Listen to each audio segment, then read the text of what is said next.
कई पूर्व नक्सलियों में हाल के वर्षों में एक बड़ा बदलाव देखने को मिला है। लंबे समय तक अपराध और नक्सली गतिविधि में शामिल रहे इन लोगों ने अब हिंसा का रास्ता छोड़कर समाज की मुख्य धारा में लौटने का निर्णय लिया है। यह बदलाव तब शुरू हुआ जब ये नक्सली जेल पहुंचे और वहां पर प्रजापिता ब्रह्म कुमारी ईश्वरीय विश्वविद्यालय की बहनों से उनका संपर्क हुआ। ब्रह्म कुमारी बहनें नियमित रूप से जेल जाकर बंदियों को आध्यात्मिक मार्गदर्शन और नैतिक शिक्षा देती हैं। इन बैठकों और संवाद के माध्यम से कई नक्सलियों को आत्मचिंतन का अवसर मिला और उन्हें एहसास हुआ कि उनका रास्ता गलत था। अब ये पूर्व नक्सली नशा मुक्ति, युवाओं को भटकाव से रोकने और सामाजिक कुरीतियों के खिलाफ जागरूकता अभियान चला रहे हैं। ये खुलकर स्वीकार करते हैं कि यदि उन्हें समय रहते यह दिशा ना मिलती तो वे अभी भी उस हिंसक जीवन में उलझे रहते। हम लोग भी वही चाहते हैं कि समाज को सुधार करना है। पहले तो हम लोग को जानकारी नहीं था, आपस में लड़ मार रहे थे। तो ब्रह्म कुमारी बहनें पद पत्नी के माध्यम से अपना परिचय दिया और वही हिंदू मुस्लिम सिख ईसाई वाला सभी धर्मों का मानना उसको हम जाने और आत्मिक पे सभी धर्मों का मानना है कि सबका पिता एक ही है। उसी को सुन करके अपने मन में फील हुआ, अरे हम लोग जो भी कर रहे हैं तो गलत कर रहे हैं, अपने आपस में भाई से लड़ मर रहे हैं। ये सोच के हम लोग दिशा मोड़ दिए और छोड़ दिए और जेल से निकलने के बाद सेवा करना चालू कर दिया। और आज आप समाज को सुधारने में लगे? हाँ, सुधारने लगे। आप भी जेल में थे? हम भी जेल में थे जी। हम अलग अलग टाइप में जेल में थे। ये लोग से अलग थे। हम एनडीपीएस केस में थे। तो एनडीपीएस सब आदमी को देखा देखी में हम भी खेती किए। हम पहले ड्राइविंग लाइन में थे, ड्राइविंग कर अफीम की खेती कर रहे थे? अफीम खेती 1 साल किए थे। उसी में हम कैसे हमको ले गया पता नहीं चला हमको। तो अभी भी खेती कोई कर रहा है आदमी, गाँव में भी कर रहा है, बाहर में भी कर रहा है, दुनिया में अभी चल रहा है, झारखंड में पूरा खेती कर रहा है अभी। ठीक है, हम 1 साल में खेती किए। उसी में हमको जेल ले गए। रात को 12 बजे रात को थाना वाला आए और हमको ले गए जेल।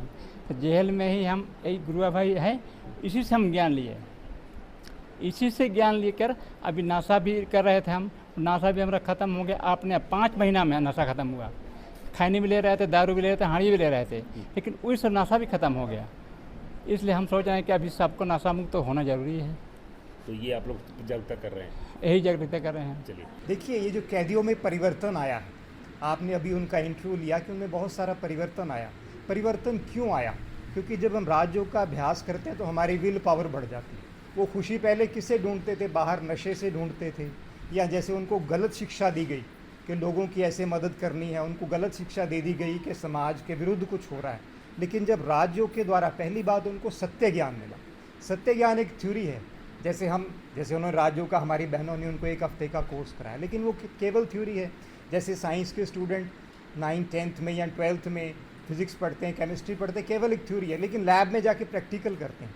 लेकिन राजयोग की विधि, वो जो बैठ के मेडिटेशन उन्होंने किया तो अपने अंदर उन्होंने पाया खुशी हमारे अंदर है, प्यार हमारे अंदर है, आनंद हमारे अंदर है, एक जो सद्भावना है, सबके प्रति समान दृष्टि कि जैसे मैं एक आत्मा हूँ वैसे सभी आत्माएं हैं।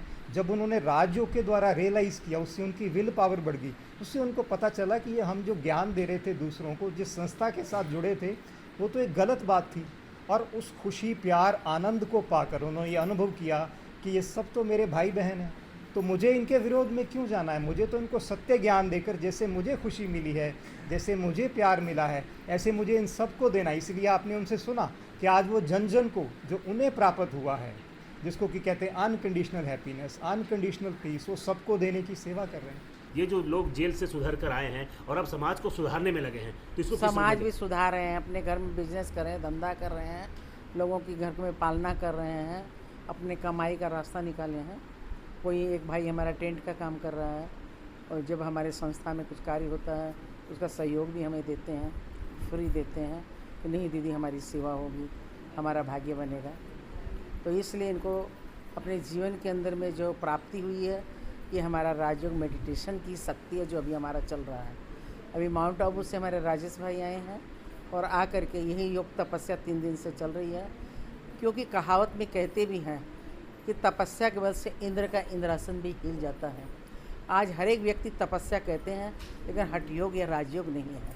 अगर राजयोग हो तो आज हमारे भारत के विश्व की हालत नहीं होती। तो राजयोग के बाद योगा होता है, लेकिन राजयोग नहीं। राजयोग गीता का योग होता है। तो वही हमारा यहाँ सिखाई, वही इन सब के बदलाव कैदियों के अंदर में बदलाव का कारण है। कि आप लोग जेल में जाती हैं, जेल में समानता कोई जाना नहीं चाहता, जेल में सुधार हम लोग जेल में जाते हैं, मैं 2000 से गुमला जेल में जा रही हूँ और चौधरी जी, शिव शंकर चौधरी जी जिसमें जेलर थे, वो हमें लेकर के गए। हम 2 महीने जाने नहीं चाहते, डर के मारे कि कैदी लोग हैं, चोर लोग हैं, पता नहीं हम लोग से क्या व्यवहार करेंगे। तो उन्होंने वायदा किया कि दीदी मैं हूँ, और मेरे पास चारों तरफ पुलिस डंडा लेकर के जब खड़ी हुई है तब मैं हिम्मत करके अंदर गई और सब कैदियों को राखी बांधी और मैं 7 दिन का कोर्स करवाई। फिर मुरली सुनाने के लिए मैं जाती थी। गुमला जेल से भी हमारे 2 भाई निकले हैं, लेकिन अभी बहुत समय के 2000 उसके बाद की बात चल रही है। तो अभी उनका अस्वस्थ होने के कारण वह शायद अपने घर में ही होंगे या बहुत पुराने हो गए। लगातार ये बदलाव हो रहा है। बदलाव हो रहा है। पंचम डाकू आप जान ही रहे हैं, चम्मन घाटी के, आज वो भी हमारे गुमला में आए, जेल में गए, जेल में सेवा करके आए, गांव-गांव में सेवा करके आए, कुम्हारी वगैरह में सब जगह मैं लेकर के गई, और आज वो माउंट आबू राजस्थान शांतिवन में वहाँ पर सेवाएं दे रहे हैं। आप सब उस समय उनसे नहीं मिले होंगे, मेरे को इतना याद नहीं है। तो ऐसे में आपने स्पष्ट देखा कि लगातार हो रहा यह प्रयास निश्चित रूप से कहीं ना कहीं बदलाव की एक अलग इतिहास लिख रहा है। और प्रजापिता ब्रह्म कुमारी जिस तरह से बदलाव करके कैदियों में जो सकारात्मक बदलाव लाया है, निश्चित रूप से समाज को एक अलग तस्वीर दे रहा है। ना केवल उन कैदियों में बदलाव आया है, बल्कि वो कैदी अब समाज को सुधारने में लगे हैं। और जिस तरह से देखा कि एक भाई, इन दिनों जिस बात की चर्चा लगातार होती है कि नशा का जो व्यापार है वो लगातार फल फूल रहा है, उसमें एक भाई ये भी थे जो जेल से निकले, खोटी जेल से, जो कहीं ना कहीं अफीम की खेती कर रहे थे, लेकिन उन्हें पछतावा हुआ। अब वो समाज में ना केवल अफीम की खेती से लोगों को रोक रहे हैं, बल्कि नशा के कारोबार करने वाले लोगों के खिलाफ में कहीं ना कहीं जागरूकता अभियान भी चला रहे हैं कि वो इस कारोबार से बचे, क्योंकि ये ना केवल उनके परिवार को बल्कि पूरे समाज को बर्बाद कर रहा है। तो ऐसे में स्पष्ट कहा जा सकता है कि दीदियों का ये प्रयास वो काम कर रहा है जो मानवता की अनोखी मिसाल पेश करता है। जो भटक कर गलत रास्ते पर चला जाते हैं, माओवादी बने जाते हैं, नक्सली बन जाते हैं, गलत रास्ते पर अपराधी गतिविधि शामिल हो जाते हैं, उनमें हो रहा है यह बदलाव। अगर इसकी जितनी प्रशंसा की जाए काफ़ी कम है, लेकिन प्रजापिता ब्रह्म कुमारी जो काम कर रहा है वो निश्चित रूप से मानवता की एक अनोखी मिसाल पेश करता है। सुशील कुमार सिंह, गुमला। गोल, जहां 27 वर्षों के सफर में 17,000 से भी अधिक छात्रों ने डॉक्टर एवं इंजीनियर बनकर भरे सफलता की ऊंची उड़ान, जहां साधारण छात्र भी झारखंड टॉपर्स बनकर बना रहे इतिहास। दूरदर्शी शिक्षाविद श्री विपिन सिंह के मार्गदर्शन में मेडिकल एवं इंजीनियरिंग के लाखों छात्रों के लिए आशा की किरण के रूप में गोल, नेशंस लीडिंग इंस्टीट्यूट।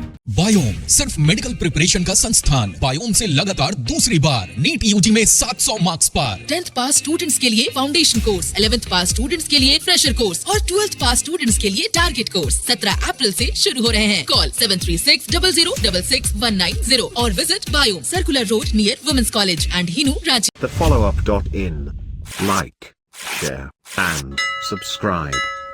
www.thefollowup.in